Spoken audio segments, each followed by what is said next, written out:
পরাজিত পলাতক স্বৈরাচার মুক্ত বাংলাদেশে অন্তর্বর্তীকালীন সরকার যখন জনগণের ভোটাধিকার প্রতিষ্ঠার পথে এগিয়ে যাচ্ছে, তখন গভীর ষড়যন্ত্রের বীজ বুনতে শুরু করেছে কুচক্রী মহল নানা অপতথ্য প্রচার করে। ইতিমধ্যে তারা নানা বয়ান তৈরি করে জনমনে বিভ্রান্তি সৃষ্টির জন্য একের পর এক বহুমুখী অশুভ তৎপরতা চালিয়ে যাচ্ছে। যারা মিথ্যাচার করে বিএনপিকে নানা তকমা লাগানোর অপচেষ্টা করছে, তারাই কিছু গণমাধ্যমকে ব্যবহার করে বিএনপির নামে অসত্য সংবাদ পরিবেশন করছে বা করানো হচ্ছে। জনগণ অবলোকন করছে যে গণহত্যাকারী নিষিদ্ধ সংগঠন ফ্যাসিস্ট আওয়ামী লীগকে পুনর্বাসন করার গোপন মিশনে নেমেছে একটি চক্র। বিনিময়ে তারা পতিতদের সহযোগিতা নিয়ে রাজনৈতিক উদ্দেশ্য হাসিল করার স্বপ্নে বিভোর। সাংবাদিক বন্ধুগণ, আমরা উদ্বেগের সাথে লক্ষ্য করছি যে সম্প্রতি কিছু পত্রপত্রিকা, গণমাধ্যম এবং সোশ্যাল মিডিয়ায় বিএনপির মনোনয়নের কথিত তালিকা নাম ধাম প্রকাশ করে দলের নেতাকর্মীদের মধ্যে বিভ্রান্তি, অসন্তোষ এবং বিশৃঙ্খলা উস্কে দেওয়ার ষড়যন্ত্র করছে। অনুমিত হচ্ছে বিএনপিতে বিভেদ বিসম্বাদ সৃজনের অশুভ অভিপ্রায় নিয়ে কতিপয় মিডিয়া যথেচ্ছভাবে মিথ্যা অপপ্রচার প্রোপাগান্ডায় লিপ্ত হয়েছে। আমরা স্পষ্ট করে বলতে চাই, বাংলাদেশ জাতীয়তাবাদী দল বিএনপি আসন্ন জাতীয় সংসদ নির্বাচনের জন্য সর্বাত্মক প্রস্তুতি গ্রহণ করেছে। উপযুক্ত সময়ে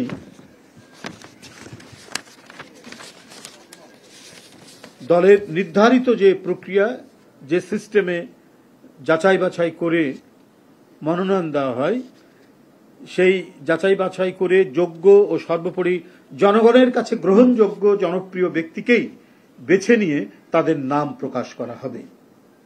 কোন নির্বাচনী এলাকায় কোনো প্রার্থীকে গ্রিন সিগন্যাল বা সবুজ সংকেত দেয়া হয়নি।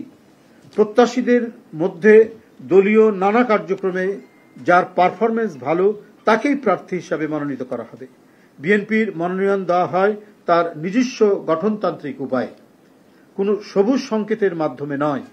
জাতীয় সংসদ নির্বাচনের কিংবা যে কোনো নির্বাচনে দলের প্রার্থী মনোনয়নের দায়িত্ব পার্লামেন্টারি বোর্ড পালন করে এবং এ ব্যাপারে বোর্ডের সিদ্ধান্ত চূড়ান্ত বলে গণ্য হয়। আমাদের পার্লামেন্টারি বোর্ড, আপনারা জানেন যে স্ট্যান্ডিং কমিটি যেটা, সেটাই পার্লামেন্টারি বোর্ড সভাপতিত্ব করেন চেয়ারম্যান। সুতরাং তফসিল ঘোষণার পরেই দলের ভারপ্রাপ্ত চেয়ারম্যান তথা বিএনপির কেন্দ্র থেকে ঘোষণা ব্যতীত এখন পত্রপত্রিকায় প্রকাশিত কোনো মনগড়া সংবাদে বিভ্রান্ত না হওয়ার জন্য সারা দেশের নেতাকর্মীদের প্রতি আহ্বান জানাচ্ছি।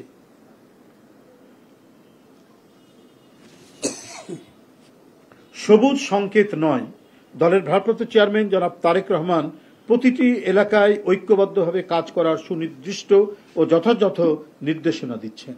তিনি ভার্চুয়ালি যে সমস্ত এলাকায় কথা বলছেন, সেখানেও তার বক্তব্যে তিনি এই কথাটি বলছেন, বা ঢাকায় এসে যারা কথা বলছেন, যারা মনোনয়ন প্রত্যাশী হতে চান বা দলের নেতাকর্মী যারা আছেন, বিভিন্ন পদে যারা দায়িত্ব পালন করছেন, তাদের প্রত্যেকেই তিনি এই নির্দেশনা দিয়েছেন, আপনারা সবাই ঐক্যবদ্ধ থেকে কাজ করবেন। দল যাকে মনোনয়ন দিবে তার জন্য সকলে আপনারা কাজ করবেন। কিন্তু এখনই কোনো মনোনয়ন দিয়ে দেওয়া হয়নি, যেটা আমরা বিভিন্ন পত্রপত্রিকায় দেখতে পাচ্ছি। তালিকা ঘোষণা করা হয়েছে, এই সম্ভাব্য হতে পারেন, এই ধরনের বিষয়গুলো আমরা দেখছি, যার কারণে আপনাদেরকে এটা পরিষ্কার করে দেওয়া। তিনি তাগিদ দিচ্ছেন, অর্থাৎ ভারপ্রাপ্ত চেয়ারম্যান, বিএনপির নেতাকর্মীদের নিজেদের মধ্যে ঐক্যবদ্ধ থাকতে হবে। তিনি বলেছেন, আমাদের ইস্পাত কঠিন ঐক্য ধরে রাখতে হবে, আমাদের প্রত্যেককে গণসম্পৃক্ত কাজে সংশ্লিষ্ট থাকতে হবে। জনগণ বিরক্ত হয় এমন কোনো কাজে দলের নেতাকর্মীরা কখনোই লিপ্ত থাকবে না, জড়িত থাকবে না। তাহলে অবশ্যই জনগণের রায় ধানের শীষের পক্ষেই আসবে।